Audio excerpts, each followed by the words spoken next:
नमस्कार, आप सभी का आईएसआरजी में बहुत-बहुत स्वागत है और आज मेरे गेस्ट हैं एनके सूद सर। आज हम जिस टॉपिक पे बात करने वाले हैं वो टॉपिक है बांग्लादेश। सूद सर आपका बहुत-बहुत स्वागत है। शुक्रिया बहुत-बहुत आपका। सूद सर, जब से बांग्लादेश फॉर्म हुआ है 1971 से लेके 2004 तक, मेरे ख्याल से शायद 29 मिलिट्री कू हो चुके हैं और अब की बार जो कू हुआ है इन द मंथ ऑफ अगस्त 2004 और उसमें रेजिम चेंज हो गया और उनकी जो पीएम थी शेख हसीना उनको रिजाइन करना पड़ा और हिंदुस्तान भागना पड़ा अपने बहन के साथ अपनी जान बचाने के लिए।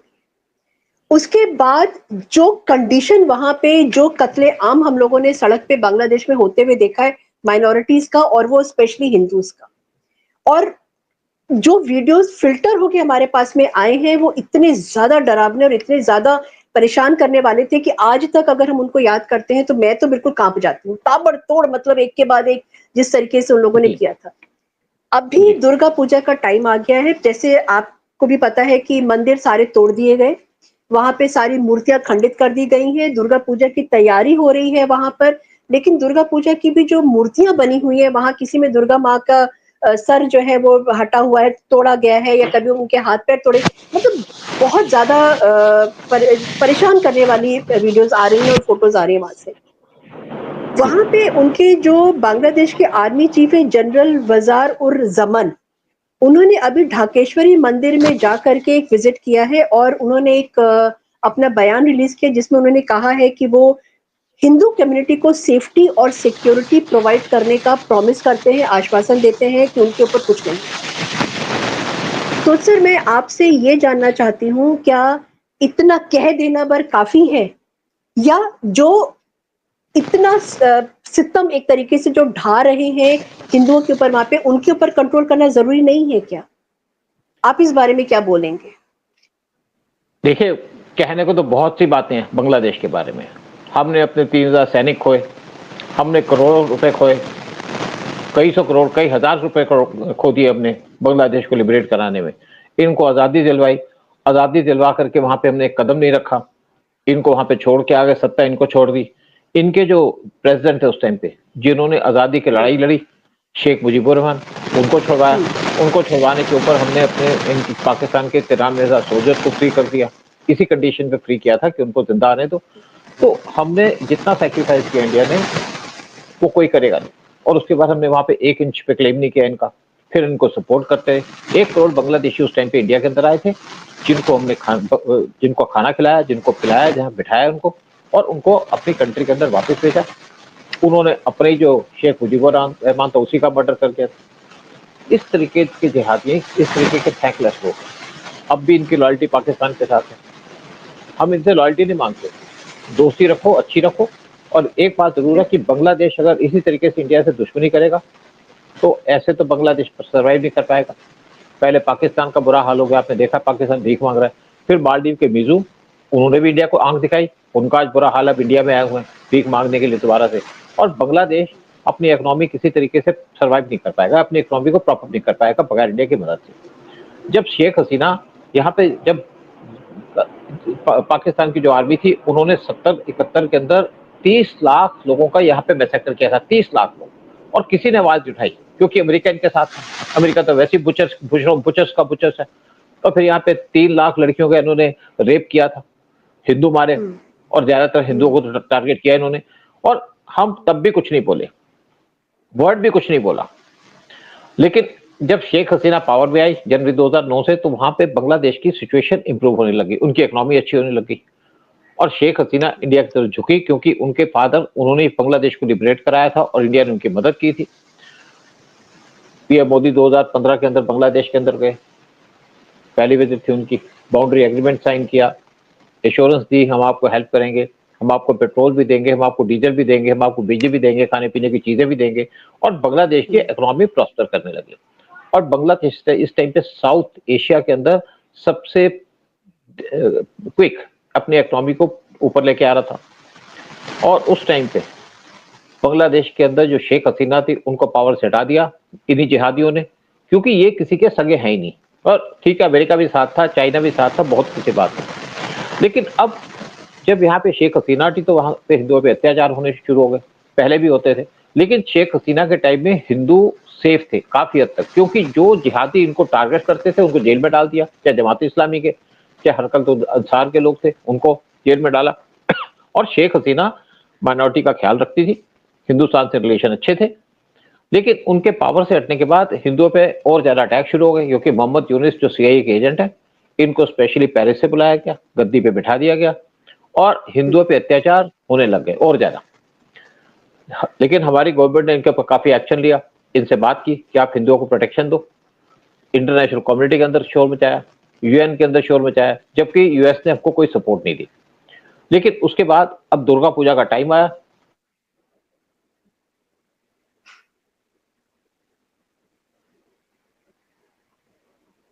सर क्या शायद पावर कट हो गया है और सर अभी ज्वाइन करेंगे।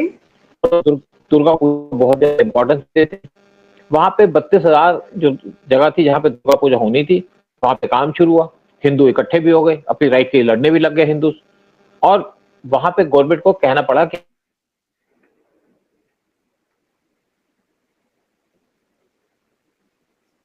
सर कुछ टेक्निकल इशू हो रहा है शायद ऐप के साइड में। जो वहां पे पूरी इन्वेस्टिगेशन करेगी जो हिंदुओं पे अत्याचार हो रहे हैं।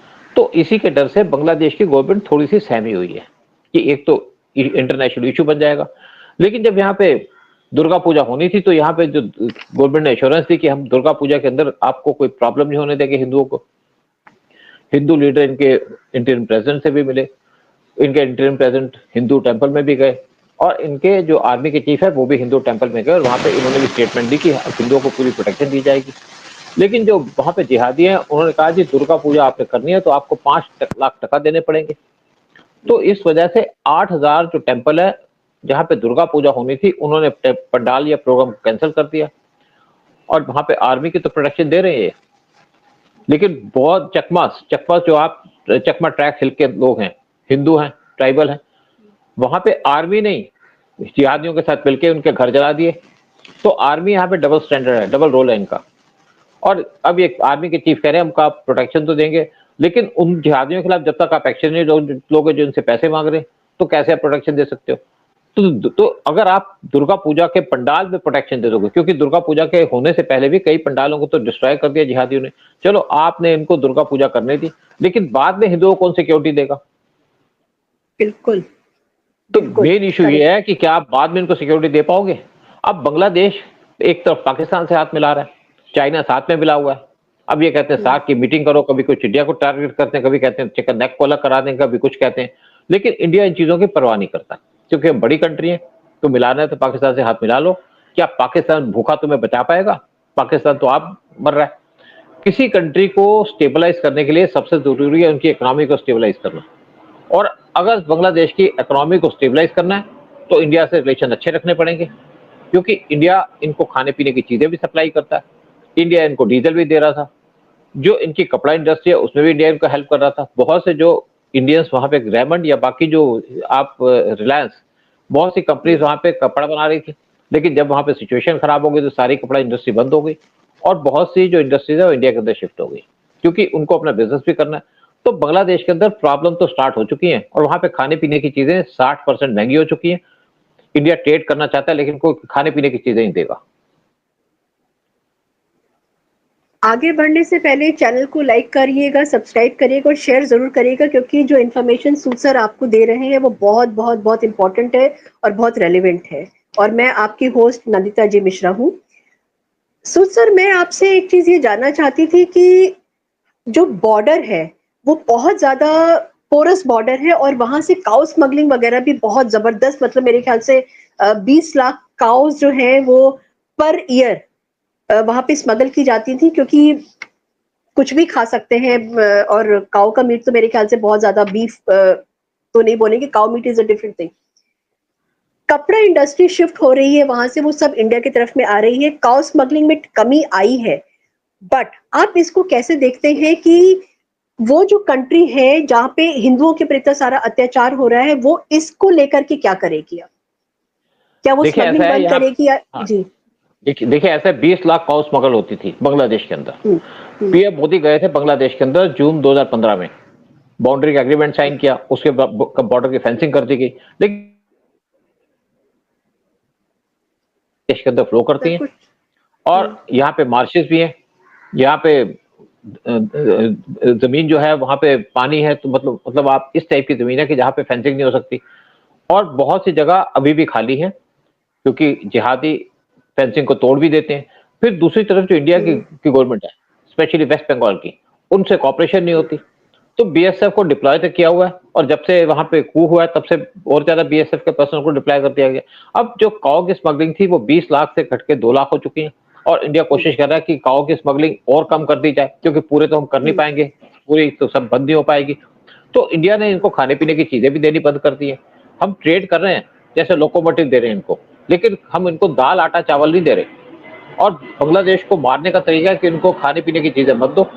बांग्लादेश और इंडिया के जो रिलेशन है, बांग्लादेश के पास $20 बिलियन पड़े हैं फॉरेन एक्सचेंज के। अभी मोहम्मद यूनुस गए थे यूएस के अंदर यूएनजीए की मीटिंग अटेंड करने, तो वहां पे यूएस ने वर्ल्ड बैंक के प्रेसिडेंट अजय बंगा को बुलाया और मोहम्मद यूनुस को वहां पे $3.5 बिलियन दिलवा दिए बगैर किसी एफर्ट के। और क्या बांग्लादेश चल पाएगा इससे? क्योंकि बांग्लादेश के पास फॉरेन एक्सचेंज है वो सिर्फ 3 महीने की है। 3 महीने तक अपनी गवर्नमेंट को चला सकते हैं, यानी कि इम्पोर्ट एक्सपोर्ट का काम कर सकते हैं, क्योंकि एक्सपोर्ट हो चुकी है बंद, इम्पोर्ट इनको हर एक चीज चाहिए। और इंडिया को ये धमकियां दे रहे हैं बार बार, कभी कहते हैं चिकन नेक को तोड़ देंगे, कभी कुछ कहते हैं, कभी कुछ कहते हैं, कभी बॉर्डर से यहाँ पे लोग आते हैं। तो इंडियन गवर्नमेंट इस टाइम पे इनको सबक सिखाने के लिए बैठी है।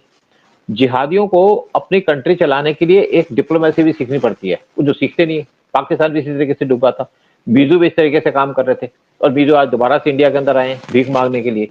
तो बांग्लादेश की गवर्नमेंट जो मर्जी काम करे, इंडियन गवर्नमेंट इस टाइम पे तैयार बैठी है इनको डील करने के लिए, और हमने अपनी सिक्योरिटी तो टाइटन कर ही दी है। वैसे भी असम के अंदर जो बांग्लादेशी बैठे हैं उनको पकड़ पकड़ के रखा जा रहा है कैंप्स के अंदर, और उसी तरीके से त्रिपुरा के अंदर भी ये काम किया जा रहा है।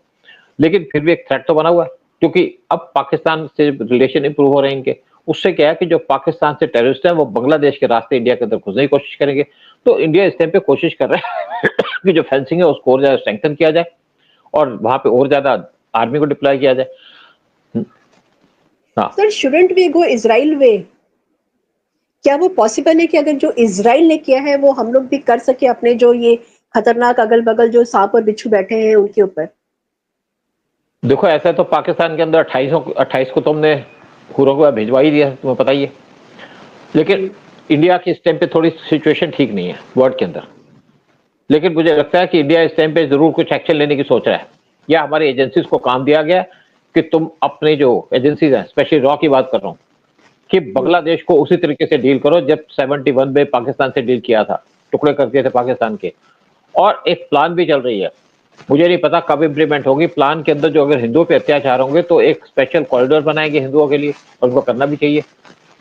इजराइल जो अटैक कर रहा है वहां पब्लिक पे नहीं कर रहा, वो कर रहा है जिहादियों के ऊपर, जैसे हिजबुल्लाह पे या हमास पे। देखिए, पैलेस्टाइन का जो एरिया है जहां पे उनकी लीगल गवर्नमेंट है, वहां पे तो इजराइल अटैक नहीं कर रहा। इजराइल उस जगह अटैक कर रहा है जहां पे हमास का कंट्रोल है, और उसी तरीके से हिजबुल्लाह जो लेबनान के अंदर घुसे हैं उनको मार रहा है। और इजराइल अभी सोच रहा है कि क्या मैं ईरान पे अटैक करूं, क्योंकि ये कंट्री है वो जो ईरान ने उन पे अटैक किया। तो इसी तरीके से हमें बांग्लादेश के अंदर हमारी सीक्रेट सर्विस को तैयार रखना पड़ेगा, हमें एक स्पेशल फोर्स बनानी पड़ेगी हिंदुओं के प्रोटेक्शन के लिए। नहीं तो हिंदुओं को कौन प्रोटेक्ट करेगा? सिर्फ इंडिया प्रोटेक्ट कर सकता है ना। क्रिश्चियंस को तो बहुत सी कंट्रियां प्रोटेक्शन देने के लिए, उसी तरीके से 57 कंट्रियां जब मुस्लिम को प्रोटेक्शन देती हैं, तो हिंदुओं की प्रोटेक्शन के लिए कौन करेगा? हमें ही करना पड़ेगा। तो गवर्नमेंट को एक बड़ा ऑफेंसिव स्टेप लेना पड़ेगा, एक सीक्रेट आर्मी बनानी पड़ेगी जिहादियों को डील करने के लिए। जो जिहादी हिंदुओं पे अटैक करते हैं उनको एलिमिनेट करना पड़ेगा हमें। कब तक हम रुक सकते हैं, कब तक हम देख सकते हैं, कब तक हम भुगत सकते हैं इन चीजों को? और जब जिहादियों को, जैसे पीएम मोदी ने एक बात की थी पाकिस्तान के बारे में कि पाकिस्तान के अंदर घुस के मारेंगे, तो यहाँ जितने जिहादी हैं उनको भी घुस के मारना पड़ेगा, आज नहीं तो कल। और वैसे भी कुछ स्टेप तो ले रही है, जैसे इंटरनेशनल जो लोग हैं वो सोच रहे हैं कि जो इजराइल कर रहा है ठीक ही कर रहा है, अंदर से तो यही सोच रहे हैं जितने भी आपके मुस्लिम कंट्री हैं, जो गल्फ की स्पेशली, वो तो बहुत खुश हैं कि जिहादी मर रहे हैं। सिर्फ वो कमेंट्स देते हैं इजराइल के खिलाफ या सपोर्ट देते हैं पैलेस्टाइन को, करते कुछ नहीं है, क्योंकि उनको भी डर है इनसे। और जो जिहादी बैठे हैं बांग्लादेश के अंदर उनको निकालना तो पड़ेगा। और मोहम्मद यूनुस की गवर्नमेंट की बात करो तो मोहम्मद यूनुस की मुझे नहीं लगता गवर्नमेंट 6 महीने से ऊपर चल पाएगी, क्योंकि बांग्लादेश बर्बाद होगा इंडिया की मदद के बगैर। और इंडिया को भी इसके नजर रखनी पड़ेगी बांग्लादेश के ऊपर कि कैसे इनको अच्छे तरीके से बर्बाद कर सकते हैं। Thank you so much Sood sir, आपने जो इन्फॉर्मेशन दिया है, जो आपने इनसाइट अपना हम लोगों के साथ में शेयर किया है, वो बहुत ज़्यादा इम्पोर्टेंट है और बहुत रेलिवेंट है। आपका बहुत बहुत धन्यवाद। Thank you so much Sood sir. जय थैंक यू हिंद, वेरी जय मच, भारत। शुक्रिया बहुत बहुत। मेरा भारत महान। मेरा भारत महान।